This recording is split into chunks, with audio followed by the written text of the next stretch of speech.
Welcome to Around the Empire. I'm your host, Joanne Leon. This is a fully independent podcast funded only by the support of listeners and viewers.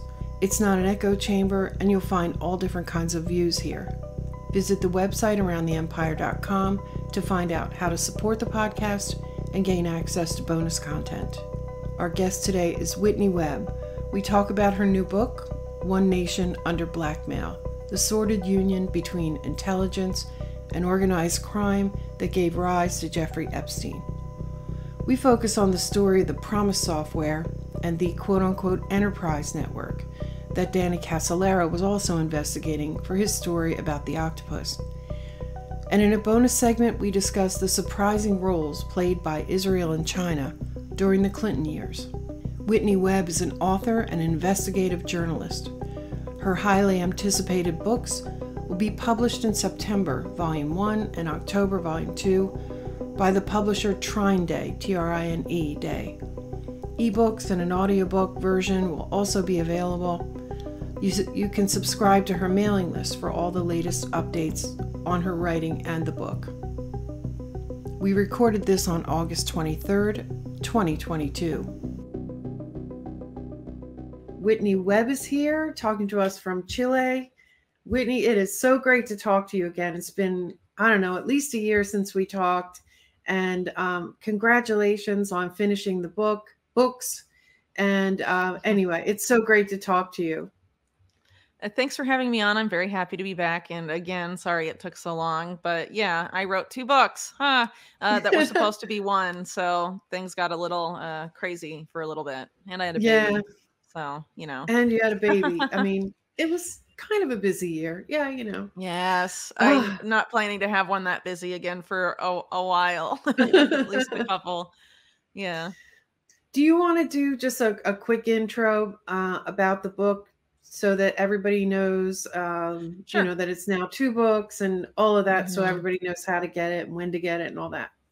Okie dokie. Yeah, sure. No problem. So, basically this book is a extreme, I guess you could say, expansion of the original series on the Epstein case I did for Mint Press News. That was about sex blackmail broadly, not just Epstein.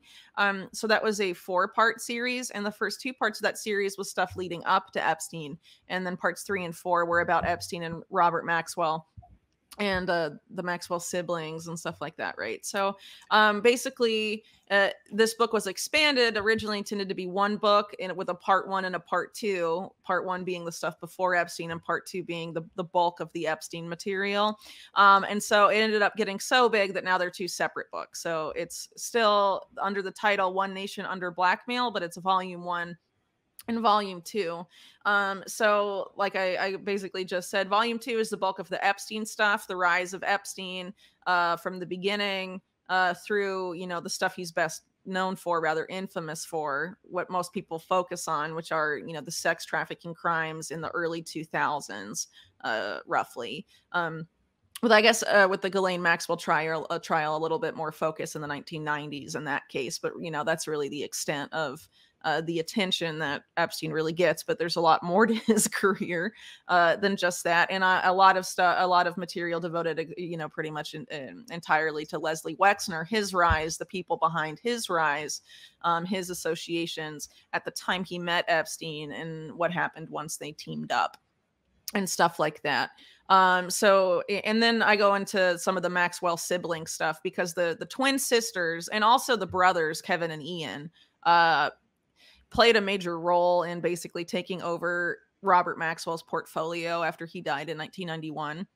The technology espionage stuff, which is related to the PROMIS scandal, which I know we're going to be talking about in a little bit. Right. Basically, Christine and Isabel Maxwell took over that portfolio when Robert Maxwell died. Ghislaine Maxwell continued in what I guess would say would be an updated version of the influence operation in New York that she was originally going to run, I guess, with her father, or under the, you know, with her father directing it from behind the scenes in New York. It was going to go one specific way with her marrying someone in the political elite in the U.S. That's what it was looking like until he died. And then she just pegs on to Epstein, who in a lot of ways is basically, or was basically, Robert Maxwell reincorporated, and intentionally, you know, sort of his career before that was set up that way for sure.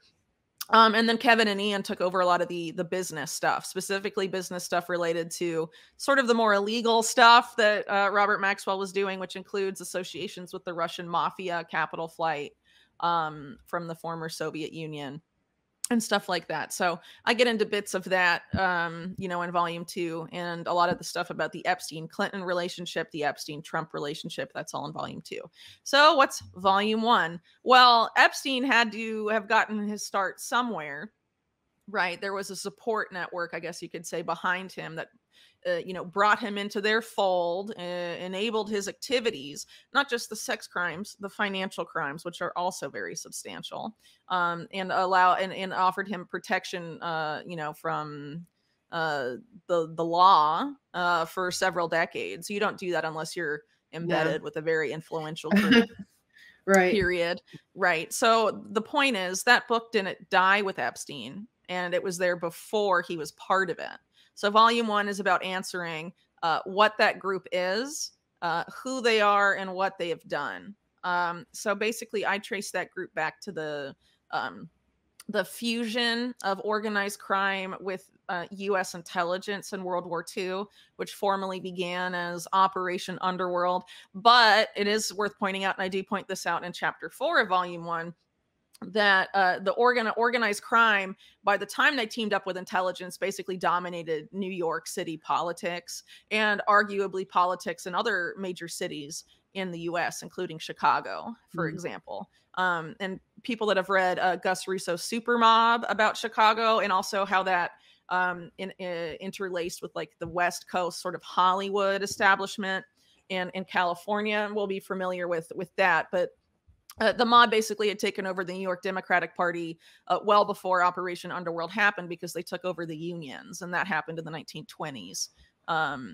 So anyway, it's basically looking at all these people and the people that grew out of these systems. So like one example in the New York organized crime sphere in the Democratic Party, who was very involved in sex blackmail and later became a mentor to Donald Trump, is Roy Cohn. And so he's like one of the figures that I talked about in my original series, and that, is a focus here, because, his sexual blackmail activities were directly related to the McCarthy, witch hunt, as it's often called now, the Red Scare, that he was intimately a part of. He was chief counsel to McCarthy during the McCarthy hearings, tried to blackmail the army. It failed, right? But there's a lot of stuff like that. There's a lot of figures like this throughout American history. So you get through volume 1, you realize there's no way Jeffrey Epstein was an anomaly. There were a ton of people like this, and they were all interconnected. Another guy in volume 1 is Robert Keith Gray, who is nominally a lobbyist or a big PR executive for Hill and Knowlton, but also a CIA connected sex blackmailer who had a relationship with Roy Cohn, and also another sex blackmailer figure, a rogue CIA agent who later was arrested for separate stuff, named Edwin Wilson. And a lot of this is Gray, Wilson. You can find them woven throughout some of the sexual blackmail stuff that lies beneath the Watergate scandal of the Nixon era. You also find them the largely forgotten Page Boy scandal of the 1980s, which was about sex blackmail and congressmen. Robert Keith Gray involved with both of those. And then you have, things like the Franklin scandal, which get talked about at the end of volume 1, and Craig Spence, who was a key part of that. Basically, him and Larry King were partners in that enterprise. Craig Spence was a close friend of Roy Cohn, hosted birthday parties at his house that was bugged for blackmail and all of this stuff. So I'm going through like all of these characters, and I'm showing that it's not that you have these sexual blackmail or sex crimes, a lot of them involving children. It's interwoven with the same people committing financial crimes on a massive scale, and a lot of cloak and dagger political intrigue and scandals over the years. And basically, what happens when that doesn't get addressed decade after decade after decade after decade. Yeah. And so basically the conclusion of volume 1, it focuses around things like Iran-Contra, the Bank of Credit and Commerce International, and the PROMIS software scandal, all of which are essentially the same scandal at the end of the day, because they're all intimately interrelated to each other. That's why you see a lot of people that were involved in Iran-Contra also popping up in PROMIS, for example. And then chapter 10, which is the last part of volume 1 before it gets to Epstein, is about Franklin scandal and how some of the people and networks involved in that Iran-Contra stuff were also connected to, allegations of sex trafficking rings and blackmail. Mm-hmm. This stuff is so awful. It is awful. Hard to even read, but it's basically the power structure of the U.S. in volume 1 that I'm fleshing out. And I don't want to say it's the entire power structure, but it's a big part of it, for sure. So basically during the Iran-Contra hearings, the group that Oliver North was like operating through the National Security Council was called the Enterprise. That's like how they referred to themselves, because it's a business, right? And so this is a business based intimately in illegal activity, but using entities that are connected to the state. So I guess in a way it's state sanctioned, because the government won't properly investigate itself because it's involved, right? Continuing these rackets for decades on, and it didn't stop with Iran-Contra. I mean, all the guys that took the fall for that were pardoned by William Barr in the next administration, and like nothing happened. And a lot of them were brought into positions of prominence, either, if not under Clinton, under George W. Bush. And it's just been the same crap ever since. And a lot of them, as I mentioned before, involved in financial crimes on a massive scale that basically enabled this group, this enterprise, to take over most of, if not all of, corporate America to a significant degree. But anyway, that's sort of getting off topic a little bit. But I mean, it is a power structure that people need to understand. I mean, people talk about the deep state, the shadow government, and all of this stuff. You can't really understand I'm trying to lay out what the power structure is. I mean, it's a mix. This enterprise thing is really helpful. And I open up with a quote from a CIA whistleblower in the Iran-Contra hearings who talked about tried to define what the enterprise was. And said that they were like people in the CIA, mercenaries, bankers, CEOs. They own most of the media, all of this stuff, and they'll take over the whole government if we don't stop them now. And that's like at the end of the 80s, right? And that he's saying that, and guess how things have developed since. And he says some really stuff that's basically come true, basically saying if you let these guys let things run their course and let these guys take over, they'll cut off dissent, they'll destroy free speech, they'll take all your freedoms away, and they'll basically make the U.S. an authoritarian hellhole. And we're not really that far from that anymore. Especially recently. Especially recently, the amount of power that, well, I would say that you at least to some extent started answering the question of who is they. Who are they? Yeah. And every time you ask, people use the word they when they're talking about this giant power structure, whether you call it the deep state, whatever you want to call it. And whenever you ask people, even people like people who've been in government or who know a lot of things, you ask, who's they? And nobody can answer that question. But that's the question everyone has. Like, who's behind all of this? So, this global network, or some portion of it, and they exercise such enormous control. And I think we've never experienced, or we've never seen just how much control it was until the past few years, in my opinion. But I think that's fair to say, because it was bubbling under the surface most of this time, and came out sort of in a big way, that when certain authorities say something has to happen, it happens, even if it means trampling on all the supposed rights we've been guaranteed by our governments or by international institutions. And in this case, it was for something that has like a 99% survivability rate that they did this over. So if they can do it for that, they can do it for anything. So that's the lesson here. And I think a lot of people, it was good in the sense, and I think they overplayed their hand in the sense that a lot of people started looking into things. But that's why, like, even in alternative media, I think there's so much misinformation about stuff. And you see that with Epstein, like, all the time, like people sharing memes of you know, Miley Cyrus at Epstein's Island. There's like no evidence for that and stuff, you know, just QAnon crap that sort of takes the focus away from Epstein, because he's obviously, I mean, reading the book, you'll see that he's obviously a part of the enterprise, and arguably a really key part in the enterprise's post-Iran Contra activities during the 1990s. I mean, it's that's essentially what it ends up being, and these are related to crimes that are not as sex crimes. Yeah, and I think there's a reason the focus has exclusively been on the sex crimes and not on the other stuff, because you start digging into a lot of his other activities of the 1990s, and it gets crazy really quickly. And you know, part of that, one example, so for most of 2019 and 2020, it was believed that Epstein went to the White House only 5 times. Most of those times meeting with Mark Middleton. In December of last year, the full visitor logs of Epstein came out, and it turns out it was 17 visits, at least.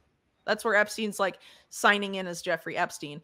People have also found stuff where, like, on Clinton White House visitor logs, people signing in as Donald Duck like 10 times and stuff, like using aliases to get into the White House. So who knows how many times it really was, but there's 17 times at least. Yeah. And you know, then 5 months later, the guy he was meeting with most of those times is found dead, and mainstream media won't touch the visitor logs in the US at all. It was actually the Daily Mail, which is a UK outlet, the only one that's really done any substantial reporting on the White House visitor logs. Before that, the Daily Beast sort of touched it a little bit, but they don't touch it now. And why is that? Isn't it relevant that Epstein's going to the Clinton White House 17 times? Shouldn't mainstream media like poke around at that? Especially because the visitor logs show Epstein going with women, young women, almost every time he went to the White House. So isn't that of interest? They haven't touched it at all. And that's because the Clinton White House stuff with Epstein is nuts. And it's nuts, not just because of sex trafficking, whatever. You know, it's other stuff.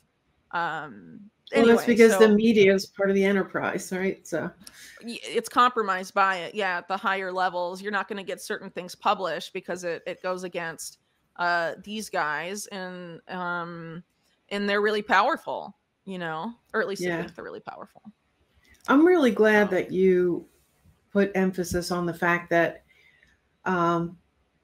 you know, the more sensational stuff, like the sex crimes, I'm not saying they aren't terrible. I'm not saying they didn't happen. Yeah, totally. I feel like but they were to some extent. I mean, you can imagine just how bad it really is if they use that, if they put that thing out in front to distract from the other things. But I mean, just a little aside, there was some guy who like rented a boat and went and took a whole bunch of footage of the Epstein Island, the one thing that everyone seems to, the one property that everyone seems to focus on, and not so much the others. And no focus on the French property. That's interesting. I don't know anything about that one. Yeah. There's almost nothing on it. So, but I mean, I don't want to spend a little time on this, but when I looked at that island, I'm like, boy, that dock is awfully sturdy. It's almost like a commercial dock. And what are all they? And they have these little beach landings with like garages, that like storage areas. The places in the Caribbean, I mean, it seemed obvious to me that it was used for something else besides what they said it was for. Just this resort and sexual. Some weird stuff, obviously. I mean, before Epstein knew he was going to be arrested the second time, at least by a couple days' notice, and a cement truck went to the island. What do you need a cement truck for? I don't know, the QAnon people obviously are going to be like, the tunnels, you know? Yeah. I mean, that could be it, but it sort of suggests that there's like a lot more going on there. Some other operation. Which we and don't also need the raid of his New York house wasn't even coordinated with the raid of the island. There was like a month difference in time, giving people plenty of time to destroy whatever was necessary. I mean, it reeks. The whole thing reeks, but you know, believe what they say, or you're a conspiracy theorist like everything else. So whatever. Yeah, I don't know all that much about it, but I've always suspected that like trafficking is sort of the underbelly of all of this and what drives a lot of things. At some point, I'm going to set aside time and just kind of dig more into that. After I read your books, I'll probably get some of the answers right there. Anyway, let's switch over to the topic that we're going to talk about today, which is, it was very difficult to choose, by the way, but I remembered a conversation we had like, I don't know, probably 3 years ago now. And I'll link to our previous interviews for anybody who kind of wants to. There, a lot of the information that we're talking about now has been covered, like to some extent, in some of your early work with Mint Press News. Mm-hmm. So while you're waiting for the book, if you want more Whitney, I'll give those to you. But we talked. Danny Casolaro came up in one of our conversations, one of our interviews, and I've always just wondered about that case. And the PROMIS software, since I have an IT background. So you've done a lot of work on those things in book 1, right? Mm-hmm. Yeah, So, it's a whole chapter. So yeah, so maybe we could talk about that. I don't know where you start. I think you generally start with Robert Maxwell, right? Which well, the chapter starts off with Robert Maxwell because I'm sort of introducing who he is, and and then I get to the whole PROMIS thing. But basically, maybe it makes more sense to explain what PROMIS was. So PROMIS was like, it's like an abbreviation. I forget what exactly it's for, but it's something like prosecutor management software, something like that. So it was developed by a former NSA guy named Bill Hamilton, who created a company with his wife Nancy called Inslaw Inc. And so Inslaw Inc. started basically leasing, I guess you could say, like it was licensed to the Department of Justice for their use, because remember, it was originally prosecutors, that was like the original, I guess, intention behind the software. So it was the Department of Justice using it. But really quickly, different people in other parts of the government realized that software had a revolutionary potential for many other aspects of the government. So as early as 1981, I forget exactly when they started leasing it to the government, but it wasn't long before then. So anyway, by 1981, the CIA even is shopping around PROMIS to intelligence agencies within the U.S. And it was going way beyond what they were even paying Inslaw for technically at that time, given the extent to which it was, being utilized by the government. So basically what happens is that by 1982, this Israeli intelligence spy master guy named Rafi Eitan gets a wind of PROMIS. And if it was circulating around the CIA and all this stuff, I mean, that's obviously how he heard about it. So he visits the US under an alias, Dr. Ben Orr, and he tries to set up a viewing of PROMIS, like a demonstration of it, claiming to be, I think, from Israel's Ministry of Justice. And is it like trying to butter up the Hamiltons, acting like they're going to get the same sort of contract they had with the DOJ with Israel's Ministry of Justice. And so there's an attempt to sort of connect in that way at the end of 1982. It doesn't really work out, and he comes back in 1983. The Hamiltons give him a demonstration, and then some guy that's in the Department of Justice that used to work for the Hamiltons, Brick Brewer, I think is his name, if I'm not mistaken, or C. Madison Brewer, but his nickname is Brick. Whatever. So anyway, he passes a copy of the software basically to Dr. Ben Orr.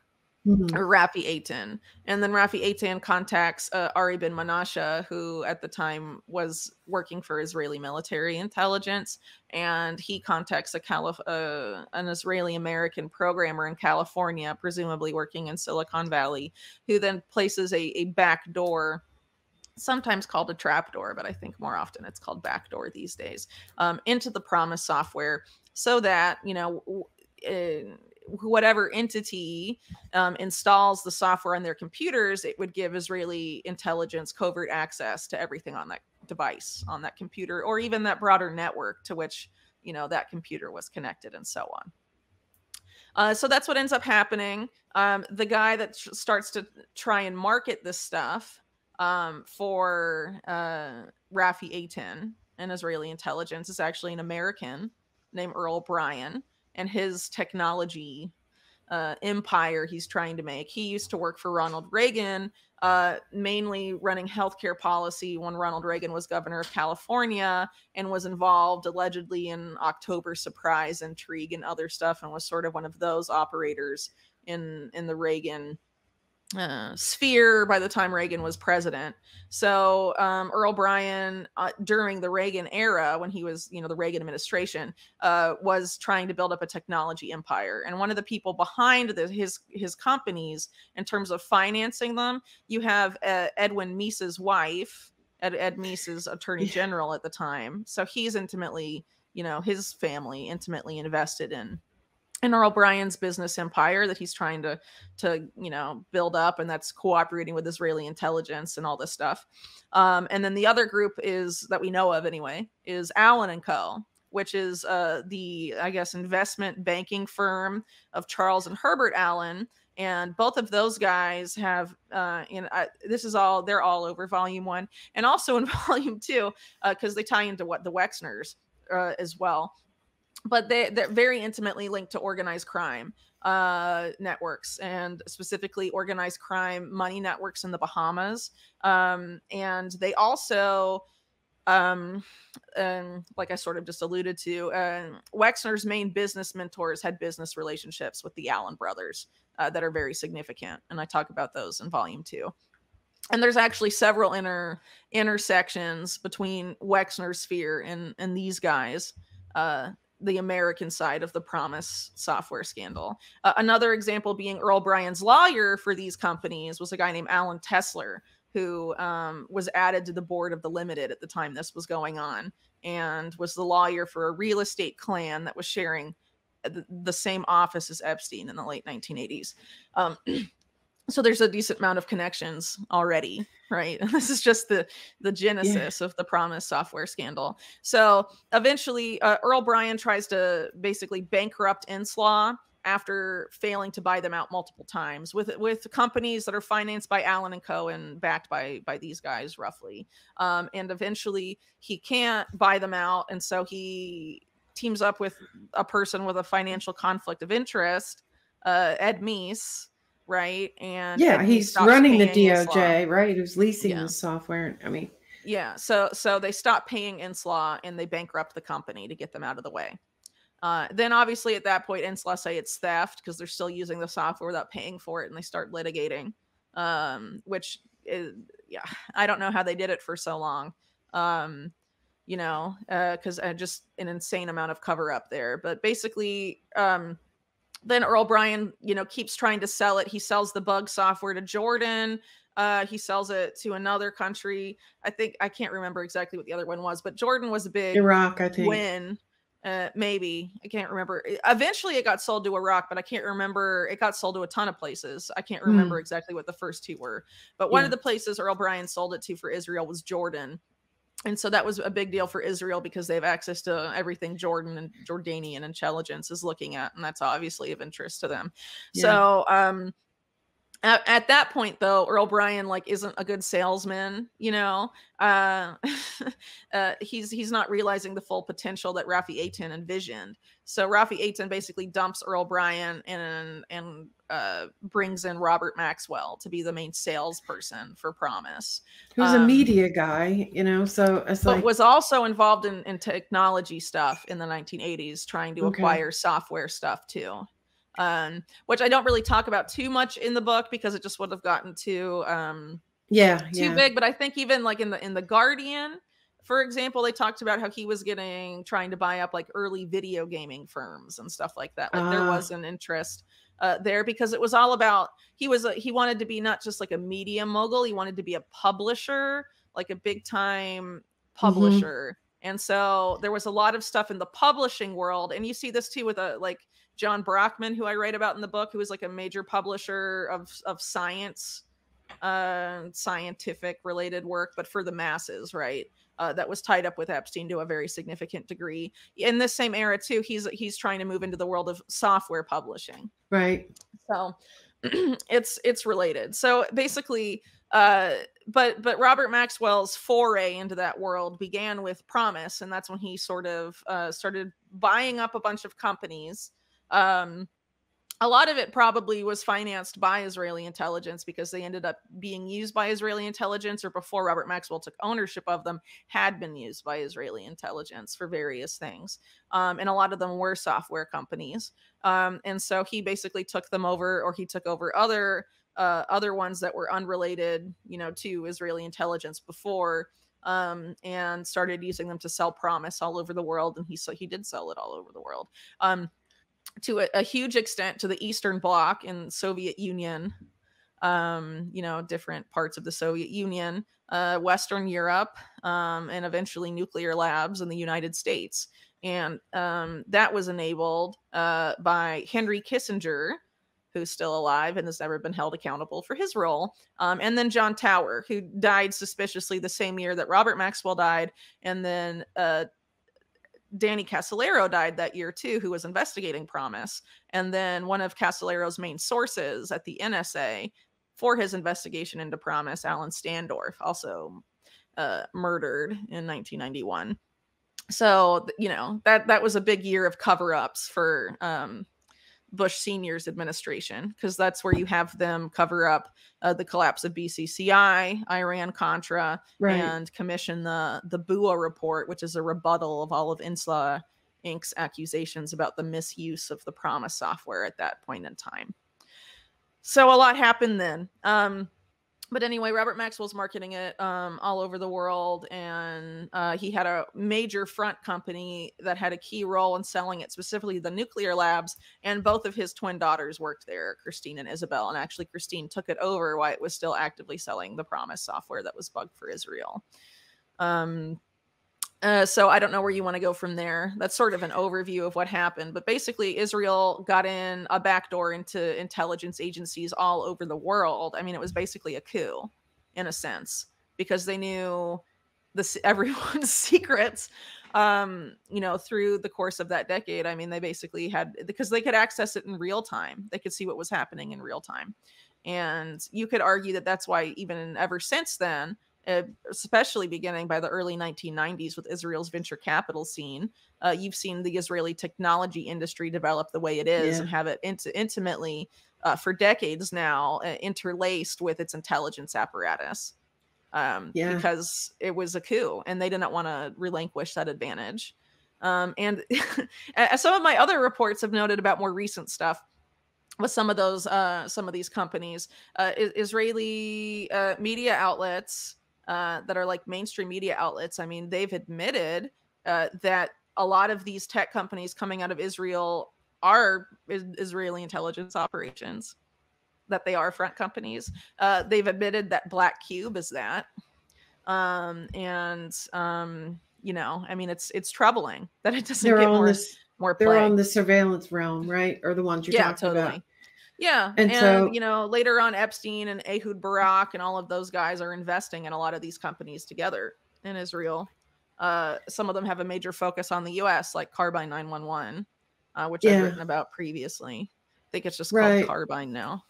And they said PROMIS, I guess the useful parts of PROMIS for them was they could track money and people somehow. It can track anything, but they mainly use it for tracking people. The intelligence agencies did. Dissidents. Mainly. It would have to be tied into other systems, which would have to be the real basically databases of what's been accumulated through surveillance. And this has been going on since the 60s. This really started with the Vietnam War. The Phoenix program, keeping databases on everyone and deciding who's a dissident and who isn't. That started with the Phoenix program in Vietnam, which was run by the CIA. It's basically a reign of terror in Vietnam.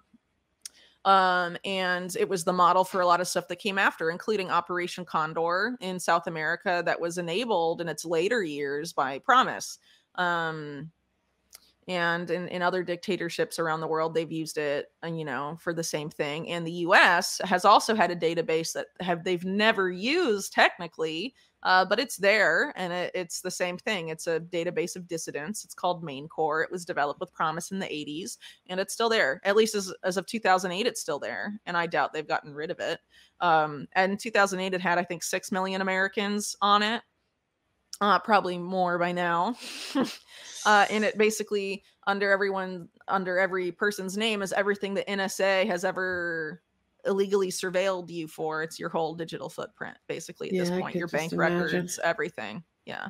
And now I would argue the successor to PROMIS is Palantir. What they use to analyze all that raw data is Palantir, because the same people that made Maidencore and stuff that were in that same nexus, like John Poindexter, they're and Richard Pearl, they're the behind the scene architects of Palantir. And they guided Peter Thiel and Alex Karp and all of those guys setting it up. And then Alan Wade from the CIA, because remember, the CIA basically helped set up Palantir. It was funded largely by In-Q-Tel. The CIA was their only client for their first 3 to 4 years as a business. They went to Langley CIA headquarters every 2 weeks, and the CIA told them what to tweak and how to make it, because the CIA was always the intended client of Palantir. And now it's a contractor for all, including Space Force now, all 18 intelligence agencies. So. Oh, right. 18. Yeah, now we're just up to what we 18. need. Yeah. Yeah. Yeah, it's interesting I hadn't thought of it that way. The progression or the evolution of the surveillance systems. That's the end of volume 2. I sort of take you up to how it's developed. I had to shorten it, obviously, because that's a book in and of itself. But yeah, I mean, it's still around, basically. But Robert Maxwell's role is really significant there, because, I mean, he was, the guy that sold it to all these intelligence agencies that used it to mostly track people. But there was also another version that was made that Robert Maxwell also collaborated with, which I talk about a little bit in the book.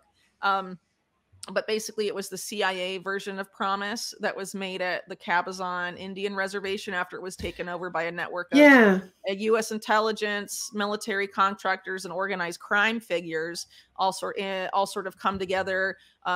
They're trying to make a secret weapons lab, but also with technology and other stuff. And one of the programmers there put a backdoor in PROMIS for the CIA.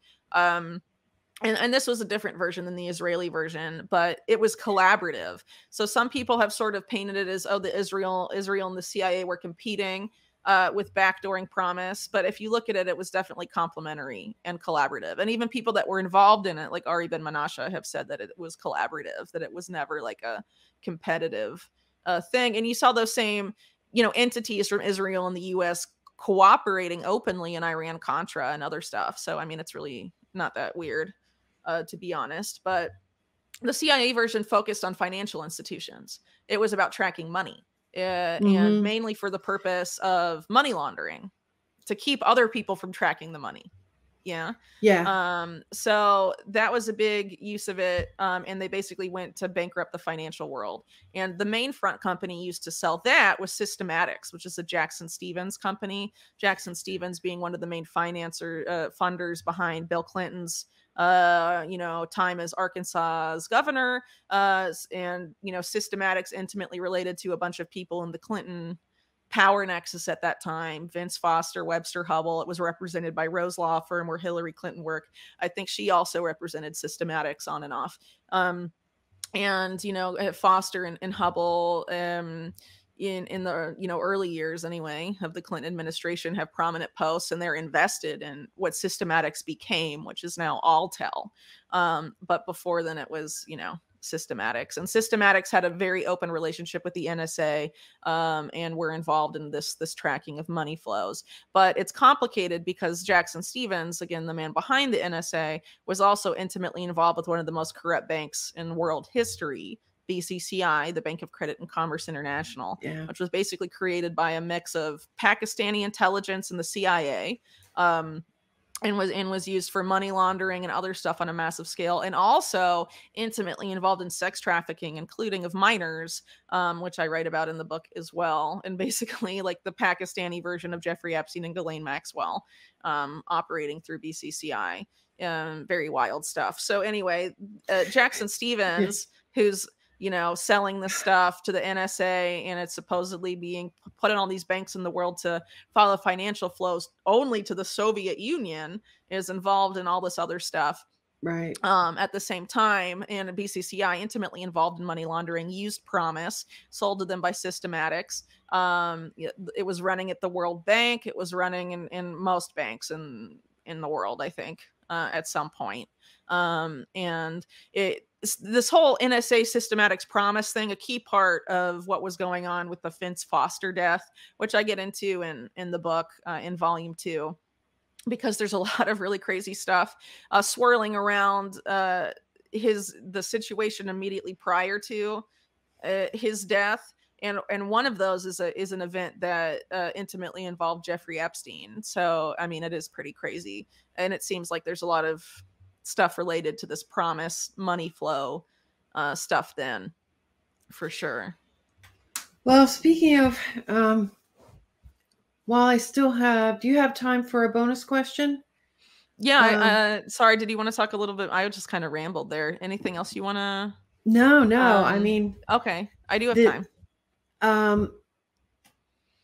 I'm just dying to read all about it too. And it just has my mind going in all these different directions, wondering more about the system itself and all of that, and how it's evolved from today till today.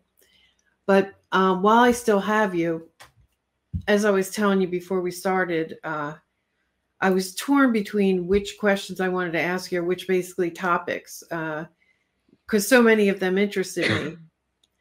But the two top ones were the PROMIS and Casolaro. Oh, let me ask you one more thing about Casolaro. Mm-hmm. There was a story about, I think it came from his family, about his funeral, and about how some military contingent, I guess, sort of at least one person showed up at the funeral and put some kind of a medal on the coffin or something like this. And the family said they had no idea why or who it was. He didn't serve in the military. Did you ever hear that story? Or is it? Yeah, I think I didn't put it in the book, but I recall hearing it at some point. But I don't really. Yeah, I don't know anything about it either. I don't know. But so basically, Casolaro had a lot of inside sources within the government and the intelligence agencies that he worked with, some of whom may have played a role in his death, but obviously not all of them. One of them, who I mentioned earlier, Alan Standorf, died the same year that Casolaro died. But for example, Inslaw Inc., the Hamiltons, they worked a lot with Casolaro, and they, through their litigation, had major figures in the military and intelligence that would, were helping them out, because they were just appalled at what was going on. And there were people that tried to speak up, right? And I don't really know how many of them there were or are, especially at this point. I think they've probably cleaned house by now, but it's very possible that there were people that were really sympathetic to what he was doing and wanted it exposed. One of the things I write about in the book that's related to the whole Vince Foster stuff, right? According to the guy that was going to write about all of that, what was really going on around the Vince Foster death, he was the top investigative reporter at Forbes, James Norman. He had his story killed because of pressure from the very top. Pressure on Malcolm Forbes, who was planning a failed presidential run at the time. But also, it turns out that Systematics Israeli subsidiary had one of the top editors at Forbes, her father ran it. So, that didn't work out very well. So anyway, basically what that story was about, well, I'm trying to forget. Sorry, I forgot why I brought it up.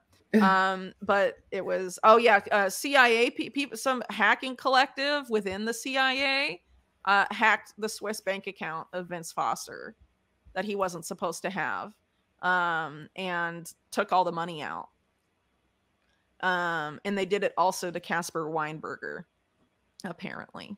So, I guess there were people at the time that were unhappy, and there was, cloak and dagger stuff going on within the U.S. intelligence community against the enterprise.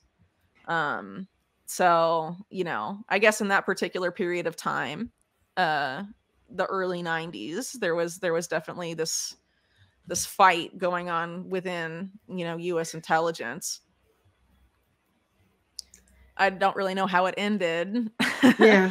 Well, Except we can that, you know, kind of guess, we right? can If you look guess. how things are now. Right. I mean, sometimes it looks like there still is, but I mean, I hope there still is, but it's not looking very good.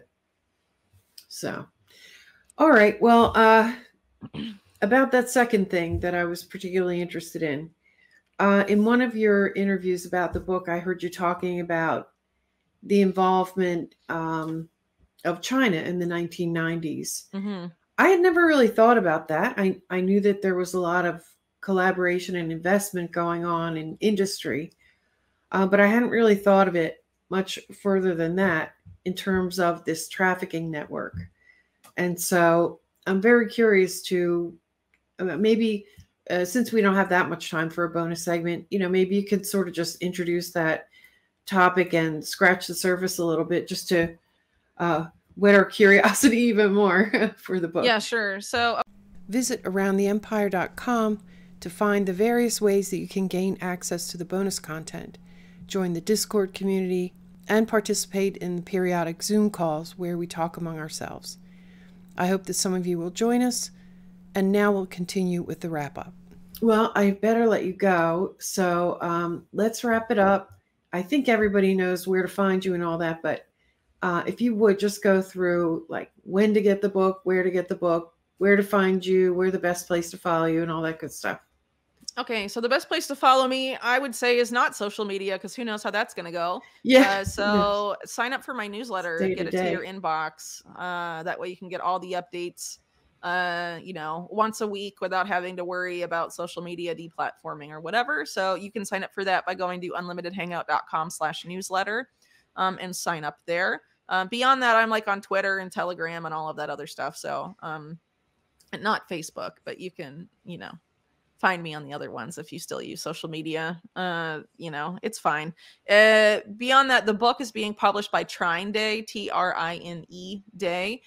So if you go to their website and you can buy both books as a bundle for $35, which is the cheapest way to get both copies, physical copies. That's best for people in the continental US. There's some other distributors that are not currently offering the bundle, but are offering both physical copies for a much less shipping price and getting it shipped from Oregon, where Trine Day is based, to Europe or something like that. Yeah. So beyond that, there's going to be an ebook and audio book available. But information on that, I mean, that's all going to be, we'll be putting that out in the newsletter as we have it. Updates on those things. So if you want updates on that, again, the best thing to do is sign up for the newsletter for sure. Yeah, so I think that's basically it. So yeah, it ended up being $2, but it kind of had to be that way because otherwise it was like 1,000 pages. That's hard to do in paperback. Yeah. The electronic and audio will come after the print book, do you think? So volume 1 comes out September 22nd. And volume 2 is going to be either 4 weeks, potentially less after that. Mm-hmm. Depends on printing stuff. So by the time the first book is out, we'll have info about when the ebook and audiobook will be available. And it's going to be volumes 1 and 2 together for both the ebook and audiobook. So that's probably most cost effective for most people, particularly people who don't really care about having a physical copy. Right. If you buy the bundle, do you know whether it's 2 different shipments or whether they wait for volume 2? I would assume it's 2 different shipments, but I'm not 100%. You'd have to contact the publisher about that. Okay. And I'll go ask him after this to know. Mm-hmm. You can always, you can also become a member over at Unlimited Hangout. I think you can still do that, right? Yeah. Mm-hmm. Yeah. And you get early access to my podcast, maybe some other perks in the future, but I've had a lot with the book. So, yep. Yeah. I get to listen to them right away. And what other ways to support you are they besides buying the book? I mean, you can donate through the website. If you go to unlimitedhangout.com support, there's different options. If you want to do like a monthly membership, I have a Rockfin channel, RLKFIN, or I put the podcast and some other video stuff. And you can support that way, but you don't have to do it on there. I mean, I've tried to make it pretty accessible if you want to support by various means, you know. It's Right. there. It's just if you like other creators or other people that post their stuff on Rockfin, you pay once for premium, and then you get access to all the premium stuff of everyone on Rockfin. So if you like a bunch of the people on Rockfin, I mean, that makes sense. Right. Yeah. Okay. Well, thanks so much, Whitney. Again, it was great seeing you again. Congratulations. And hopefully I'll talk to you again soon. Okay, sounds good. Thanks, Joanne. Thanks for listening. A special thanks to Whitney Webb. Follow Whitney on Twitter @_Whitney Webb. Subscribe to her mailing list. Subscribe to her podcast and read her work at her website, Unlimited Hangout.